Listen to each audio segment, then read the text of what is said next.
സൗബിന് എന്നോട് കഥ പറഞ്ഞു. ഞാൻ സൗബിന് അഡ്വാൻസ് കൊടുക്കണം. സൗബിന് ഒരു ബാങ്ക് അക്കൗണ്ട് ഇല്ലെന്ന് പറഞ്ഞു.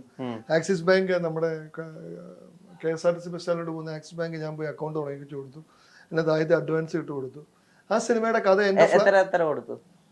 എന്റെ ഓർമ്മ ശരിയാണെങ്കിൽ 10,000 അല്ലെങ്കിൽ 25,000.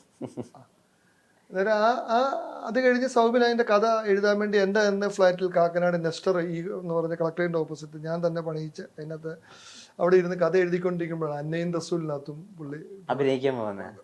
ഇപ്പോഴും എന്നെ കാണുമ്പോഴെല്ലാം പറയും, ചേട്ടാ അന്നത്തെ നമുക്ക് ആ സിനിമ ചെയ്യണം കേട്ടോ, സിനിമ ചെയ്യണം എന്ന് പറയുന്നത്. പുള്ളി തന്നെയാണ് പല ഇന്റർവ്യൂവിൽ അത് പറഞ്ഞേക്കുന്നത്, ഞാനല്ല പറഞ്ഞേക്കുന്നത്. ഇങ്ങനെ ആദ്യം ഇത് തന്നേക്കുന്നത് ഞാനുമായിട്ട് വളരെ നല്ല ബന്ധവും എപ്പം ഒരുമിച്ച് യാത്ര ചെയ്യുന്നതും ഒക്കെയാണ്.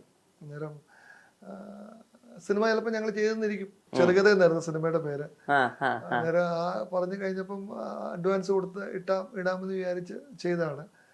അന്ന് ഞാൻ സിനിമാക്കാരനൊക്കെ ആയി വരുന്നേ ഉള്ളൂ. പിന്നെ നമുക്ക് അങ്ങനെ ഒരു ആവശ്യം വന്നിട്ടില്ലല്ലോ. കാരണം നമ്മള് സൗബിൻ എന്നുള്ള ഒരാളിൽ വലിയൊരു കലാകാരനുണ്ട് എന്ന് എന്നോട് 1-2 പേര് എപ്പോഴും പറയുമായിരുന്നു. ഒരു ജെയ്സ്മോൻ എന്ന് പറയുന്നത് സൗബിന്റെ ഫ്രണ്ട് ഉണ്ട്, എന്റെയും ഫ്രണ്ടാണ്. അന്നേരം പുള്ളി എപ്പോഴും പറയുന്നത് ഭാവിയിലെ ജഗദീഷ് ശ്രീകുമാർ ആകാനുള്ള ആളാണ്. അന്നേരം ഞാൻ ജെയ്സിനോട് പറഞ്ഞു, ഡോക്ടർക്ക് തലയ്ക്ക് വട്ടായിട്ട് പറയുന്നതെന്ന് പറയും.